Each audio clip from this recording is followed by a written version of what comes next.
तो हमें दिखाते हैं फुनाटो का हाइड आउट। वहाँ वो सारे इंजर्ड होते हैं, एक दूसरे की हेल्प कर रहे होते हैं। उनका बॉस बड़ा गुस्से में होता है, कहता है हम लेडी सीरन का बदला नहीं ले पाएंगे जब तक बोरुटो उज़ुमाकी को नहीं मार देते।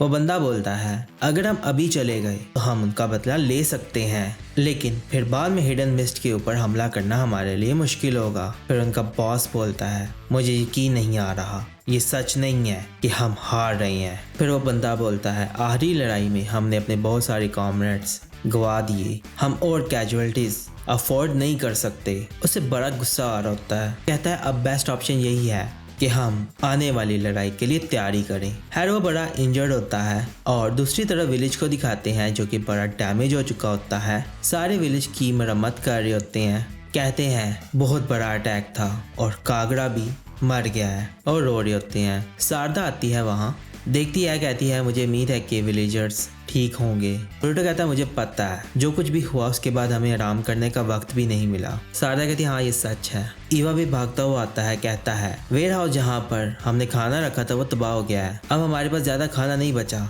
शारदा कहती है ऐसा कैसे हो सकता है, हमारा खाना चला गया। कहता है हाँ, और जो हमारे पास बचा है वो ज्यादा देर तक नहीं टिक पाएगा। कहता है अब हम क्या करें कैप्टन। शारदा कहती है हमारी मुश्किलें तो बढ़ रही हैं और हमें नहीं पता फुनामुशी कभी भी वापस आ सकता है, अब हम क्या करें।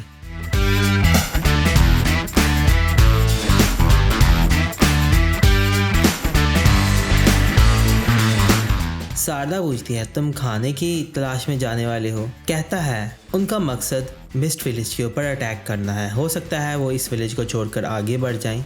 शारदा कहती है हाँ ये सच है। डंकी कहता है हम उन पर नजर रखेंगे जब हम खाने की तलाश करेंगे। ईवा भी कहता है हाँ, और जब हम ये करेंगे हम ध्यान रखेंगे कि वो आगे ना चले जाएं और हमें उनका पता ना चले। मेटल कहता है अगर यहाँ कुछ भी हुआ तो हम वापस आ जाएंगे फौरन। शारदा कहती है समझ गई। तो टीम 5 जाकर खाने की तलाश करे। कहते हैं ठीक है चलो चलते हैं। मित्सकी कहता है दुश्मन की लोकेशन को ढूंढने के लिए मैं अपने स्नेक्स का इस्तेमाल करूँ तो ज़्यादा दूर तक हम नज़र रख सकते हैं, मुझे ये हैंडल करने दो। कहती है ठीक है तुम ढूंढो। कहता है समझ गया। और कहती है बाकी सारे विलेजर्स की हेल्प करें, हमें एक साथ होना होगा जब दुश्मन आया और उसने अटैक किया। बोरुटो कहता है मुझे पता है कि विलेज को प्रोटेक्ट करना ज़रूरी है, क्या अब हमें उन पर हमला नहीं करना चाहिए।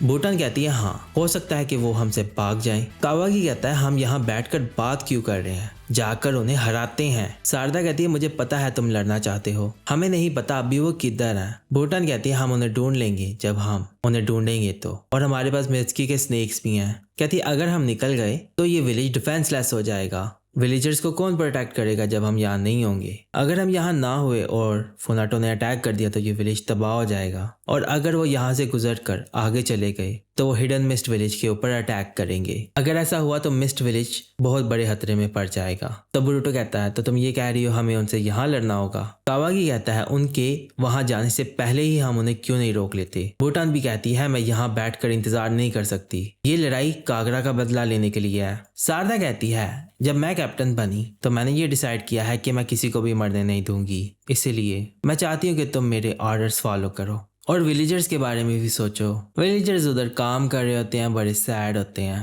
कहते हैं कागरा की मौत हम जाया नहीं जाने देंगे, हम उनसे नहीं हारेंगे। शारदा कहती है मैं भी बदला लेना चाहती हूँ, मैं भी फुनामुशी को हराना चाहती हूँ, बिल्कुल तुम्हारी तरह, लेकिन कागरा इस विलेज को प्रोटेक्ट करना चाहता था और इसीलिए मैं कोशिश करूंगी कि इस जगह को सेफ रखा जाए। दूसरी तरफ हमें फुनाटो का आइलैंड दिखाते हैं। उनका बॉस जोर से चिल्लाता है, उसे बड़ा गुस्सा आता है, पूछता है क्या हुआ, टेनमा के आखिरी लम्हे कैसे थे। कहता है उसने मेरी बात नहीं सुनी जब मैंने उसे रोकने की कोशिश की, उसने दुश्मन पर हमला कर दिया और मिजुकागे ने उसे मार दिया। कहता है तुम बड़े काम लग रहे हो और तुम्हारा अभी भाई मर गया है। कहता है मैं भी बहुत गुस्से में हूँ लेकिन मेरे पास वक्त नहीं है, हमारा डिवर्जन फेल हो गया है लेकिन हमारा एम्बुश कामयाब हो सकता है, हमें बस एक प्लान बनाना है। फिर उनका बॉस कहता है लेकिन ये सच है कि टेनमा मर गया है और सीरन मरने की कगार पर है, उन्हीं प्लान्स की वजह से जो प्लान्स तुमने बनाए हैं। हैर ये सुनकर वो बड़ा परेशान हो जाता है। हैर वहां पर सीरन को दिखाते हैं, वो बेड पर लेटी होती है, उसका भाई उसके साथ होता है। फिर उनका फादर बोलता है सीरन बहुत जल्द ठीक हो जाएगी और जब वो ठीक हो गई तो वो कैप्टन बनेगी और फिर वो उनसे बदला लेगी जिन्होंने ये सब उसके साथ किया है। उसका बेटा बोलता है, क्या आपको लगता है कि ये वही लोग हैं जो हमें जेल में मिले थे? कहता है हाँ, कागरा मिस्ट विलेज से और एक और लड़का, वो होकागे का बेटा है। ये सुनकर वो बड़ा शॉक होता है। फिर वो बोलता है मोबाइल फोर्ट्रेस का भी वही जिम्मेदार है, उसी ने ही उसे दबाया है। उसे बड़ा गुस्सा आ रहा होता है। कहता है अगर मैं उसे वहां मार देता तो ये सब ना होता। फिर वो बोलता है मैं अपना मिशन जारी रखूंगा हिडन मिस्ट विलेज पर कब्जा करने के लिए, फिक्र मत करें, हम उन्हें नहीं छोड़ेंगे। फिर वो बोलता है क्या हुआ फादर? फिर उसका फादर बोलता है अब मैं कमांड अपने हाथ में ले रहा हूँ। कहता है प्लीज रुक जाए, मुझे फुनाटो का इंचार्ज बनाया गया था, अगर अभी लीडरशिप चेंज कर दी तो जो प्लान मैंने बनाया था उसका कोई फायदा नहीं होगा। कहता है सेरन बहुत बुरी हालत में है और टैनमा मर गया है क्योंकि मैंने तुम्हें इजाजत दी थी ये हमला करने की। फुनाटो एक समंदर का क्लैन है, हम डरपोक लोगों की तरह इस तरह के एम्बुश नहीं करते। अब मेरी कमांड में हम मिस्ट के साथ सीधा सीधा लड़ेंगे। फिर उसका बेटा बोलता है मैं ये एम्बुश इसलिए करना चाहता था क्योंकि मुझे पता है हमारी स्ट्रेंथ कितनी है। अभी भी फुनामुशी का यूनिट प्लान के मुताबिक चल रहा है, प्लीज थोड़ा सा रिलैक्स हो जाए। वो गुस्से से उठता है, कहता है मुंह बंद करो, एम्बुश को वापस बुलाओ। फिर बाहर जाता है, फुनामुशी से कहो कि वो वापस आ जाए। कहते हैं ठीक है सर। उसका फादर बोलता है मैंने तुम्हें इंचार्ज इसलिए बनाया था क्योंकि मैं चाहता था कि तुम अपने रोल को समझो और मुझे रेस्क्यू करो। उसे बड़ा गुस्सा आ रहा होता है। कहता है अब क्लियर हो गया है कि मेरा फैसला एक गलती थी, अब इस मामले से दूर रहो, ये मेरा ऑर्डर है, और चला जाता है। उसे बड़ा गुस्सा आता है। फिर दूसरे सीन में हमें विलेज को दिखाते हैं, वहां पर खाना लेकर आते हैं। शारदा कहती है सिर्फ इतना ही है। डंकी कहता है हमें रिवर में से कोई फिश ही नहीं मिली। वो बंदा कहता है जब से वॉर शुरू हुई है हमारी सप्लाई लाइन बहुत ही स्लो हो गई है, यहाँ आसपास हमें खाना नहीं मिलेगा। ब्रोटो कहता है फूड स्टोरेज का वेयर हाउस उड़ गया है और हमारे पास खाना बहुत कम है। शारदा कहती है हाँ हमारे पास अब और कोई चॉइस नहीं है, हमें कुछ करना होगा। अगर खाना ज़्यादा देर नहीं टिका तो विलेजर्स ज़्यादा देर तक काम नहीं कर पाएंगे। वहाँ बंदा आता है, कहता है हमने खाना तैयार कर दिया है। फिर वो बंदा बोलता है तुम्हें भी खानी चाहिए, चलिए खाना शेयर करते हैं। शारदा कहती है ठीक है। फिर वो उन्हें खाना देते हैं और वो वहाँ बैठकर खा रहे होते हैं। ब्रूटो कहता है क्या सिर्फ इतना ही है?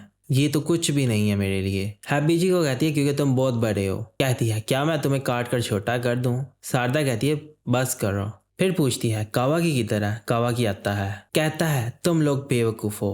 शारदा कहती है क्या बोल रहे हो? कहता है विलेजर्स खा नहीं रहे, वो इसलिए नहीं खा रहे ताकि हमें खाना मिल सके। फिर वहाँ बच्चे आते हैं, ब्रूटो ने देखता है। फिर वहाँ एक औरत आती है, कहती है मैंने कहा ना यहाँ से दूर रहो। शारदा देखकर बड़ी शॉक होती है। ब्रूटो कहता है तो ये सच है। फिर वो बंदा आता है, कहता है हमारी फिक्र मत करें, आप खाएं। कहता है अगर आप लोगों के पास एनर्जी नहीं होगी तो विलेज तो फिर गया। हैबीजी को उठती है, वो खाना उन बच्चों को दे देती है।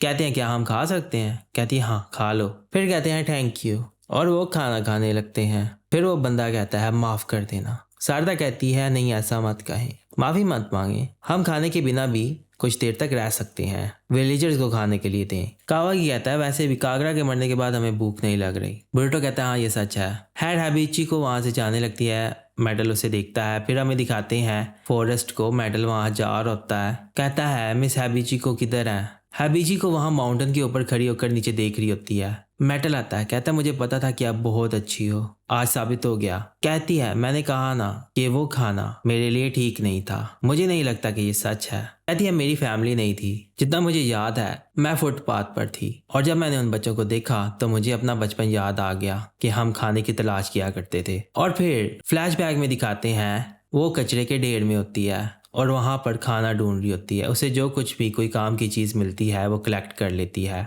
उसके साथ और लोग भी होते हैं और अपने फटे हुए कपड़े ठीक करती है। और एक औरत आती है, उसे छीन लेती है और उसे फिर से फाड़ देती है। कहती है इसका कोई फायदा नहीं, अगर तुम्हारे पास ये सब करने के लिए इतना ही फालतू टाइम है तो जाओ कुछ ऐसा लेकर आओ जो मैं बेच सकूं, वरना मैं तुम्हें आज पैसे नहीं दूंगी। खैर वो बहुत उदास होती है और फिर से कुछ ढूंढने लग पड़ती है और उसे एक कैन मिलता है। वो उस कैन को उठाती है, वो खाली होता है, फिर उसे रख लेती है और उसे भूख बड़ी लगी होती है। ये सारा वो उसे बताती है। वो सुनकर बड़ा परेशान होता है। कहती है मुझे नहीं लगता कि तुम जैसा बंदा ये सब समझ सकता है। कहता है माफ कर दें, ये मेरी सोच से बहुत ज्यादा था।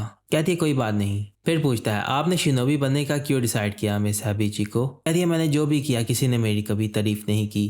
फिर एक दिन एक रोग शिनोबी आया, वो एक कॉन्फ्लिक्ट से भाग रहा था खैर बदकिस्मती से उसकी मुझ पर नजर पड़ गई। उसने मुझे मारने की कोशिश की। फिर जब वो मुझे मार रहा था तो मैंने उसको मार दिया। इसके साथ फिर जब मैंने उस रोग शिनोबी को मारा तो वो आदमी जो उसका पीछा कर रहा था उसने मेरी बहुत तारीफ की। उसने कहा कि मेरे पास बहुत अच्छा टैलेंट है लोगों को मारने का। सिर्फ वही एक बार थी जब किसी ने मेरी तारीफ की थी और वो सच था।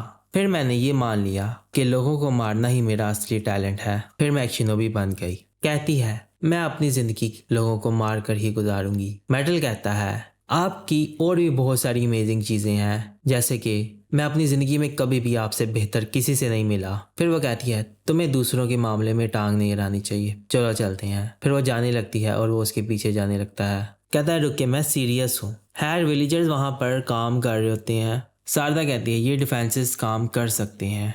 मित्सकी आता है, कहता है अभी तक हमें फुनामुशी का नहीं पता चला, हम अभी भी अपनी सर्च जारी रखेंगे। कहती है ठीक है समझ गई, माफ़ करना तुम्हें मुश्किल में डाला। कहता है कोई मसला नहीं। और फिर वो देखता है बुंटान को, कहता है काश कागरा होता इन्हें देखता।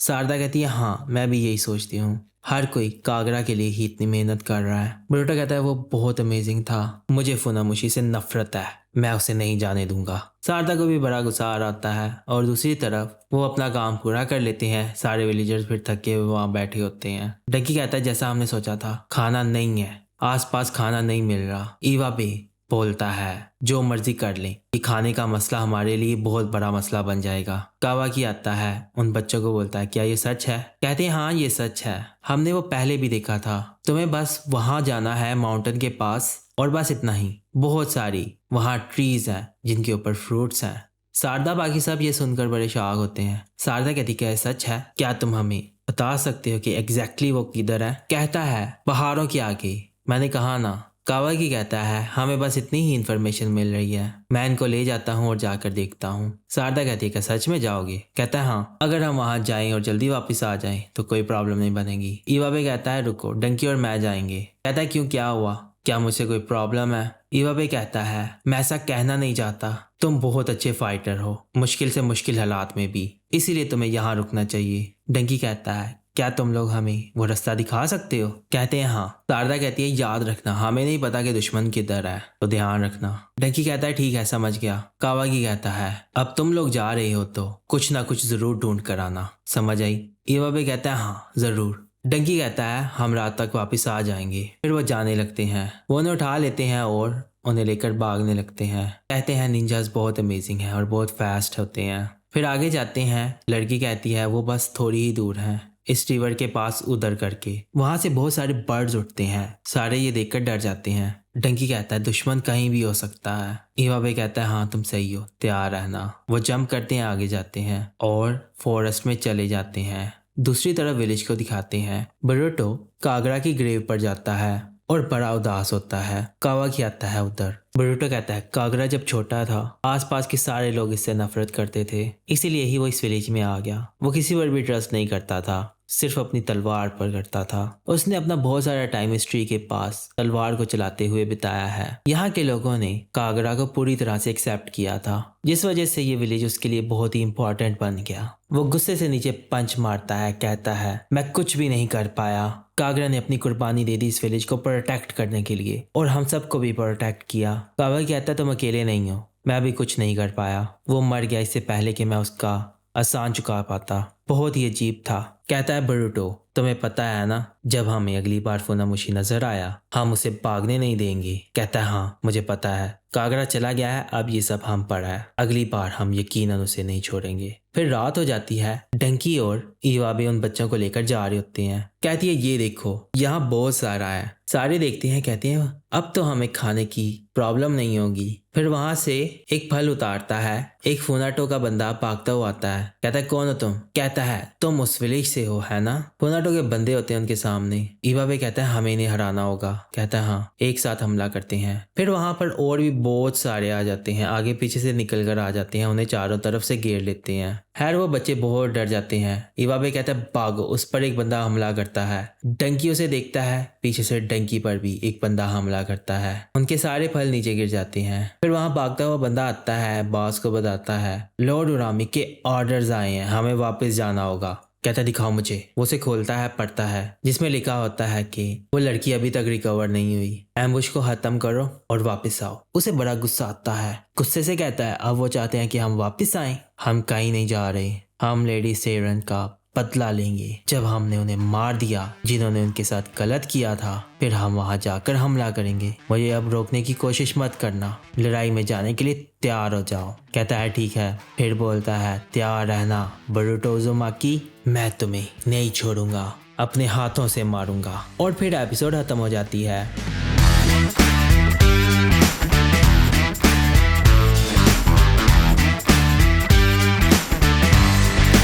तो ये एपिसोड आपको कैसी लगी? अगर आपको ये एपिसोड पसंद आई है तो इस एपिसोड को लाइक और अपने दोस्तों के साथ शेयर करें और चैनल को सब्सक्राइब जरूर कीजिएगा। तो अब हम मिलते हैं अगली वीडियो में, तो अपना ख्याल रखिएगा।